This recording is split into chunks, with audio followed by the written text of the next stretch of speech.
Hello YouTube family, Luis El Milusos coming to you once again. Another video with regards to how to change the turbo on a PT Cruiser GT.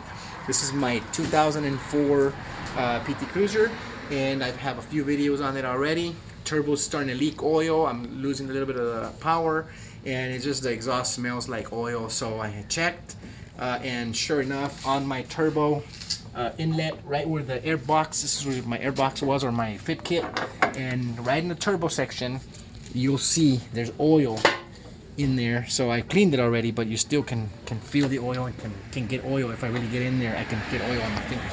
So it's already leaking oil, it's passing it over. You can smell it when you're driving, and then the exhaust smells real bad. So let's get to it. I've already kind of undid everything just for ease of the video. So here's what you're going to need. You're going to need always, again, your 10mm ratcheting wrench if you have one. I have a crescent wrench. I have a 5/8 wrench. This is a 15, but I didn't use it. So I have a 5/8 wrench. I have a small ratchet with the 10 socket for the little small type spaces. And then I have a hammer. And I actually have a Craftsman bolt through wrench, which is pretty cool because it's a little bit flatter. You can go in and it fits. If there's a bolt that's long, it comes through. So just different tools that I've gotten. So here's what we're gonna do. We're gonna get started explaining this. So the airbox unit, you've already seen a lot of videos on that. So the airbox unit came out, or in this case my fit kit came out, and I took that, put it out of the way. I loosened this. These are 5/16. So I took the 5/16 here, took that off. This tube came off, the sensor came off, this came apart like that. Then I went ahead and disconnected all of my sensors. So sensor there, my air idle, throttle position, all that came off. And then I came in here for my turbo, and I took off all the tubing, the air tubing, vacuum tubing from the turbo section itself. Got all that out of the way and started with the intake. Intake has 10mm bolts here. You have 1, 2, 3, 4, 5 bolts. Okay, so 5 bolts came out from here. I went ahead and disconnected this sensor here. Remember, they all have locks, so the lock has to come out first, and then you can go ahead and squeeze the lock and then put it out. Okay, so you can do that.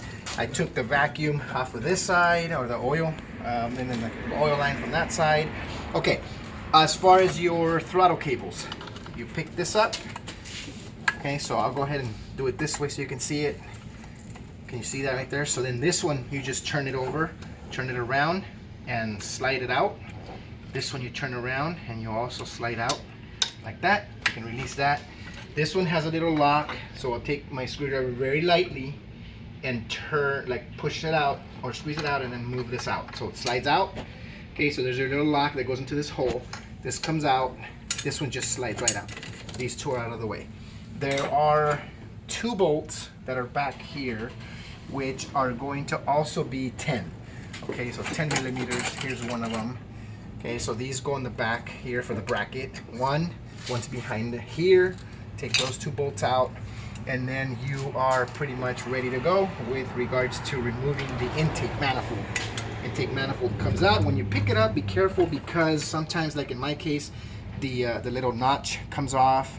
You might break the gasket. In this case, the gasket is showing indications that it's already seeping through. So I'm going to come back and I'm going to go buy it, and then this is easy enough to lift up and do, so I'll do it in a separate video if I need to. But again, that's how you remove your intake manifold. Your intake manifold comes completely off, and then you put that aside. So that's your intake manifold. And then what we're going to do is we're going to go ahead and get in here for the turbo, and I'm going to go ahead and show you guys that you have the oil line, okay, here. This other section that goes to the oil line, there's a 2 combinations. So you put a 5/8 here to hold it, and then you turn this with your crescent wrench.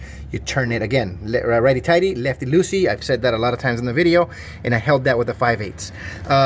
In order for me to get into this section though, there is this heat shield, or this heat plate that slides in there, and it goes, this end goes first. This turn, or if you look at the shape, this goes in first because that's how it came out.